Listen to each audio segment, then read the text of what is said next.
host of the Gridiron.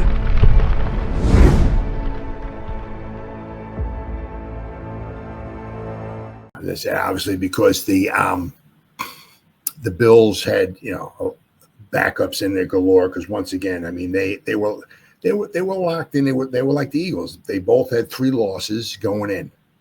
The Bills lost. It didn't matter. The Eagles won. It didn't matter. But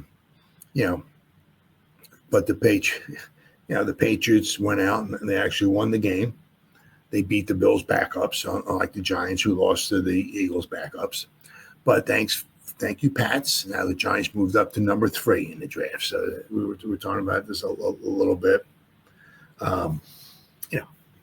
They got, they're in prime position. The thing is that, we don't even know. We don't know what's going on here with Dable. I mean, it's one thing to lose, but some of the games just totally getting blown out. It's like you don't even belong on the field with some of these teams. I mean, there are other coaches out there, who could, even if their team is outmanned, like get them to get a good fight going and get their players, to play a competitive game where they're not getting blown out and everything. And it just wasn't the case. I mean, just sometimes the Giants just didn't look like they belonged on the field with some of these other teams. The Eagles being one of them. I remember 28-3. I mean, don't get me wrong. The Eagles have a very good team. Only scored the 3 points, but some of the games we just didn't look like we belonged on the team on the field with some of these teams, right? So we're not sure, right, what's going to wind up happening as far as the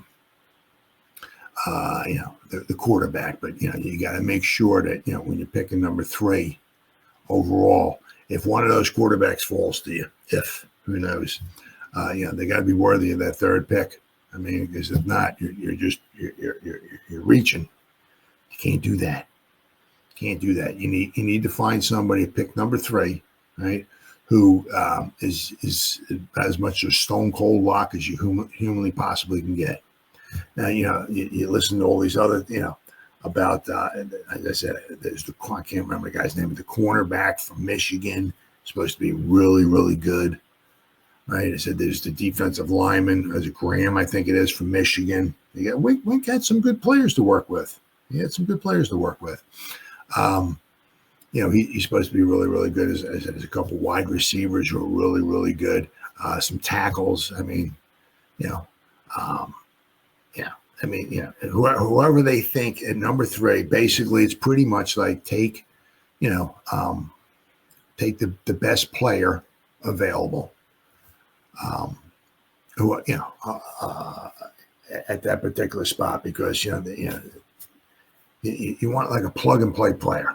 Right. I said, if we can get a plug and play, that cornerback from Michigan, put him in there at cornerback number 1, maybe move Banks over to number 2.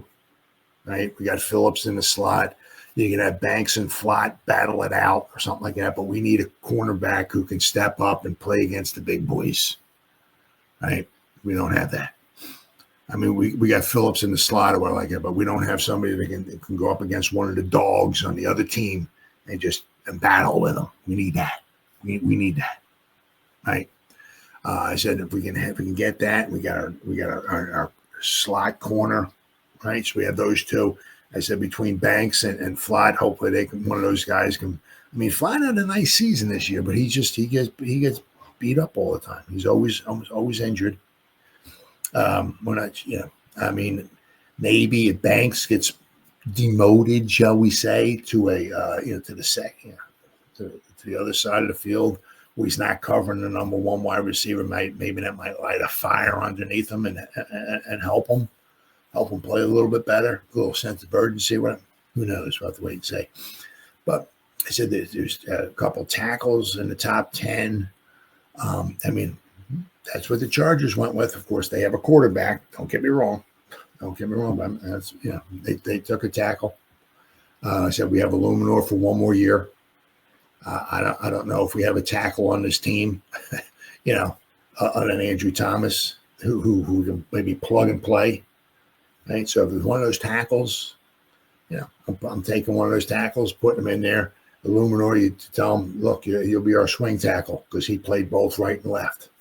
Right, we'll put you in jumbo packages as a tackle. Right, you'll be our swing tackle. Right, because we need a tackle. And also not only so much that for the right tackle, but I mean it's like past 2 seasons. Andrew Thomas has missed 18 games over the past 2 years. Is he starting to break? Is he starting to wear down? Is he starting to fall apart? Who knows? Wide receiver, right? Pick number 3. There's a couple wide receivers there. Yeah. Is Darius Slayton going to come back? Is Darius Slayton going to want to come back? I mean, he didn't have, let's see. He didn't have I mean, obviously, once again, we're going to talk about the Wandale and Malik effect, right? Yeah, just in a few minutes here. But, Slayton, what did he wind up with on the season here? He had 573. How many did he have? I know he didn't have much here today. Oh, he didn't even catch a pass. Didn't even catch a pass today. So he had 573. So, so his, it came down. I mean, he's usually getting, because between oh my God. Hold on, let me see here. And this wasn't even including today. Malik Neighbors and Wando. Oh my God. Oh my God. There was over 300 targets to Malik Neighbors and Wandale Robinson. There was over 300 targets between the two of them. So that's just going to cut. And Darius, I'm sure, is going to want to play someplace else. Slayton, didn't have a very successful season with the Giants. So he may not want to come back. The Giants may not want him back. The Giants may not want to pay him. Darius is going to want to go someplace where he can get paid. So if you got between Wandale, you got Malik, and you grab a dog of a wide receiver, and you got 2 number 1 wide receivers and Malik. Wandale Robinson. That's a nice threesome right there, right? Said the defensive lineman, right? There's a couple. I think the guy's name is Graham from Michigan.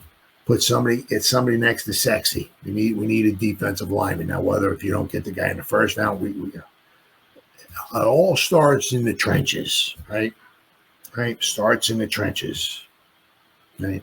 Let's get somebody next to Sexy, right? Who can really, right? We have Kayvon, we got Burnsy, we have Sexy, and then let's get somebody else. Now, as I said, you don't have to grab a Sexy in the first round, right? A defensive lineman, but the Giants have done very well in the second round grabbing defensive linemen.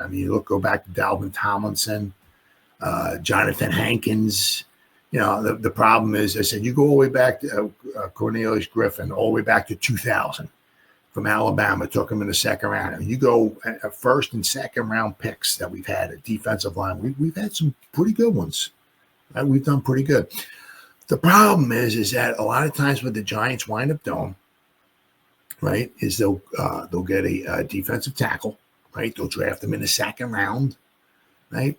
And they'll have them for 4 years, and then it's like, see you later. We don't want to pay you, right? And Hankins was good. Dalvin Tomlinson was pretty good. Of course, then we took Sexy, but you took B.J. Hill. Right? I think he might be a free agent. He might be a free agent. That might be a name to keep an eye on. He's not going to bust the bank, right? But he was a good pick, and of course we traded him for Billy Price. I think we had Billy Price for the one season. That he's gone. I don't even know if he's even in football anymore. Of course, B.J. Hill was just playing for the Bengals, doing pretty well. He had a great game this year against us, right? Against his former team. But, we get these guys, we get these good defensive line, because once again, it all starts in the trenches. If you can control the trenches, you got a really good chance of winning a football game. Of course, it also helps to have a quarterback. I get it. But it starts in the trenches. And a lot of times we get these guys, we draft good defensive linemen, we get them we trade them away, or we get them for 4 years and we just let them go. We don't re-sign them, right? Now, I can kind of get it where you don't want to re-sign them. Like if you have the defensive line the Giants have. You're paying Burnsy like 28 or 29 million a year. You're paying Sexy Dexy over 20 million a year. Kayvon's getting paid. He's going to want to get paid. We need to maybe pick up his 5th-year option next season, before next season starts.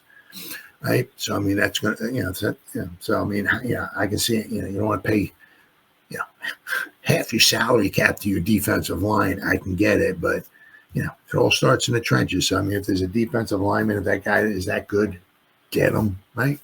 So the Giants are in a really prime position here. Really, really prime position. I said, even if the Kent Ward and Shedeur Sanders don't even go in the first 2 picks, right?